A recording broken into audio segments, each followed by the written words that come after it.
Denmark 4.3, UK 17.2, Germany 12, France 99.9, Belgium 98। ये है organ donation सहमति के परसेंटेज यूरोप के कुछ कंट्रीज में। जब ये डेटा बाहर आया तो कई मनोवैज्ञानिक, मेडिकल एक्सपर्ट्स और एकेडमिक्स ये समझने की कोशिश में लग गए कि क्यों केवल इन 4 विकसित देशों में इस प्रतिक्रिया के लिए सहमति इतनी कम है और बाकी के 7 देश जो नीले में हैं उनमें इतना ज़्यादा क्यों है। और इसका जवाब काफ़ी लाजवाब था जो मैं अभी कुछ देर में आपको बताऊंगी।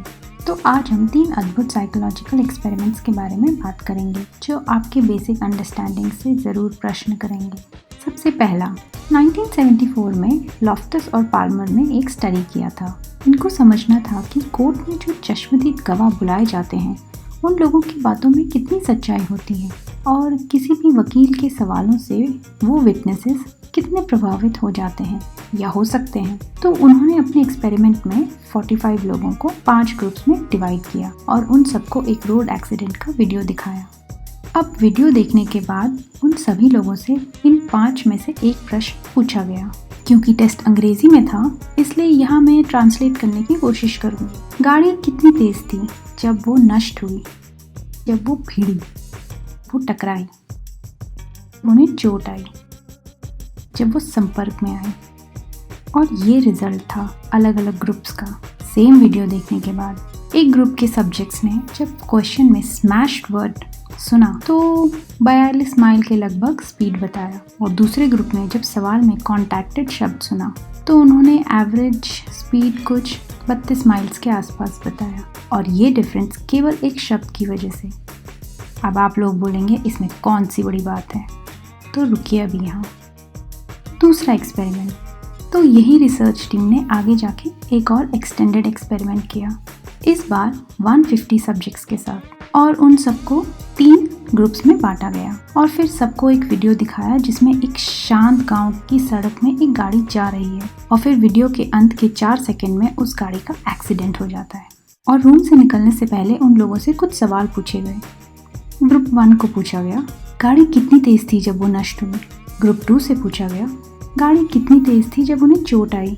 और तीसरे ग्रुप जो कंट्रोल ग्रुप था उनसे बिना कुछ सवाल पूछे वापस भेज दिया गया। 1 हफ्ते के बाद इन सब लोगों को वापस बुलाया और इस बार बिना कुछ दिखाए पिछले वीक के वीडियो से कुछ सवाल पूछे। उनमें से एक क्वेश्चन था कि क्या आपने टूटा हुआ कांच देखा था। और रिजल्ट्स कुछ इस प्रकार के थे। ग्रुप 1 स्मैश ग्रुप में 32% ने हाँ बोला। ग्रुप 2 हिट कंडीशन वाले में 14% ने, और कंट्रोल ग्रुप जिनसे पहले कुछ नहीं पूछा गया था उनमें कुछ 12% ने कहा। अब आप क्लियरली देख सकते हैं कि 1 हफ्ते पहले स्मैश वर्ड के इस्तेमाल करने की वजह से आपके हाँ बोलने के चांसेस बढ़ जाते हैं। और अचंभक की बात यह है कि एक्चुअल वीडियो में कांच के टुकड़े कहीं थे ही नहीं। तो यहाँ इन लोगों ने फॉल्स मेमोरी डेवलप कर लिया था। सोचिए 1 हफ्ते में ये हाल है तो हमारा जुडिशियल सिस्टम में जहाँ केसेस की डेट आने में कभी कभी सालों लग जाते हैं तो उस आई विटनेस के टेस्टिमोनी पे कितना भरोसा कर सकते हैं। उस पे एक शातिर लॉयर के शब्दों का कितना असर पड़ सकता है। और अब आते हैं तीसरे एक्सपेरिमेंट पे। ये एक्सपेरिमेंट होटल गेस्ट्स के बारे में है। इस एक पर्टिकुलर होटल में डोर के पीछे एक डिस्प्ले था, कृपया अपने तौलिए का पुनः उपयोग करें और वातावरण को बचाएं। इसे पढ़ के कुछ जिम्मेदार लोग अपने टॉवल को दूसरे दिन भी यूज़ करते थे। पर जब इसी मैसेज को थोड़ा बदल कर लिखा गया तो रीयूज़ करने वालों की संख्या कुछ 26% इंक्रीज हुई। और ये बदला हुआ मैसेज क्या था? 80% लोग जो इन कमरों में रहे उन्होंने अपने तौलिए का पुनः उपयोग किया और वातावरण को बचाएं। तो आप इन दोनों मैसेजेस में डिफरेंस देख रहे हैं। जब हम अपने जैसे लोगों को कुछ अच्छा करते देखते हैं तो हमारे वो काम करने के चांसेस बढ़ जाते हैं। सोशल नॉर्म अपील का एक और एग्जाम्पल देखते हैं। ये इफेक्ट इतना स्ट्रॉन्ग है कि अमेरिका में एक जगह है जिसका नाम पेट्रिफाइड फॉरेस्ट है। कुछ समय पहले वहाँ के गार्ड्स ने नोटिस किया कि कुछ विजिटर्स इस जगह से क्रिस्टल्स की चोरी कर रहे थे। तो उन्होंने फॉरेस्ट के कुछ रास्तों पे एक पोस्टर लगाया जिसका मतलब था आपकी विरासत खतरे में है। लकड़ियों की रोज की छोटी छोटी चोरियों से सालाना कुछ 14 टन तक का नुकसान होता है यहाँ। अब इस संदेश से चोरियाँ कम होने के बजाय 4 गुना बढ़ गई। और ऐसा क्यों हुआ? क्योंकि ऐसे डिस्प्ले से ज़्यादातर लोगों को लगता है कि ये तो सब करते हैं तो हम भी कर सकते हैं। जैसे जहाँ लिखा रहता है कि यहाँ थूको मत, वहीं ज़्यादा थूक दिखता है।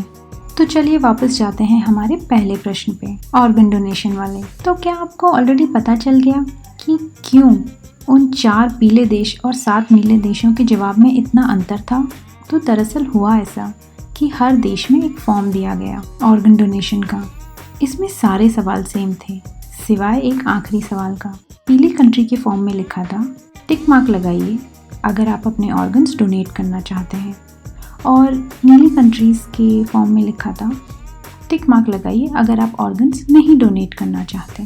दोनों ही केसेस में ज़्यादातर लोग इस आखिरी सवाल के जवाब में टिक नहीं करते, क्योंकि शायद उन्हें सोचने का टाइम चाहिए या किसी से कंसल्ट करने का, या वो उनके लिए बहुत बड़ा डिसीजन है। और दोनों ही केसेस में वो डिफ़ॉल्ट ऑप्शन पे छोड़ देते हैं जो कि ना है।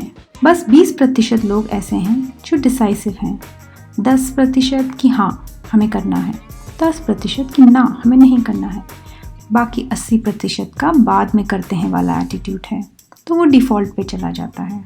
तो क्या सीखा आज हमने? अगर ज़्यादा सहमति चाहिए तो डिफ़ॉल्ट ऑप्शन का प्रयोग करें। किसी भी जवाब की सहमति को सेलेक्ट करने का प्रोसेस बहुत ही सिंपल कर दें और उन्हें बताइए कि आसपास के सारे लोग यही कर रहे हैं। अब अगर किसी सेशन में रजिस्ट्रेशन ज़्यादा चाहिए तो मेल में लिखिए सेल्स ग्रुप में 80% लोग इसी सेशन के लिए रजिस्टर करें हैं, तो इसकी पॉपुलैरिटी देख के हम बाकी लोगों को भी एक्सटेंड कर रहे हैं। रजिस्टर करने के लिए बस नीचे के लिंक पे क्लिक करिए। तो क्या इसका मतलब ये है कि हम अपने किसी भी डिसीजन को कंट्रोल नहीं कर सकते? इतना आसान है ह्यूमन माइंड को इन्फ्लुएंस करना? नहीं, हर बार हर एक के साथ नहीं होता ऐसा, पर कभी कभी कुछ लोगों के साथ ज़रूर हो सकता है। जब हमारे पास पूरा इन्फॉर्मेशन नहीं है और हम इनडिसाइसिव हैं तो ज़्यादा चांसेस हैं कि हम दूसरों के सजेशंस लेंगे या किसी ग्रुप को फॉलो करेंगे या किसी डिफ़ॉल्ट ऑप्शन के सहारे डिसीजन लेने की कोशिश करते हैं। इन केसेस में हम क्वेश्चंस को जैसे फ्रेम करते हैं वैसे आंसर्स हमें मिलते हैं। जैसे कहते हैं ask and you shall receive, शायद इसे कहना चाहिए ask the right question and you have a higher probability of receiving. हाँ, पहले वाले की तरह थोड़ा कैची नहीं है पर सच है। तो दोस्तों इतना ही इस वीडियो में। इसके रिलेटेड आर्टिकल्स और लिंक नीचे हैं अगर आपको इन पे ज़्यादा जानना है तो। ऐसे वीडियोस बनाने में हमें बहुत रिसर्च टाइम और एफर्ट लगता है, तो आप अपना थोड़ा टाइम निकालिए और हमारे वीडियो को लाइक करिए और अपने दोस्तों के साथ शेयर करिए, तो हमें भी अच्छा लगेगा। Thanks for watching and keep learning, क्योंकि हम बेहतर तो कल बेहतर।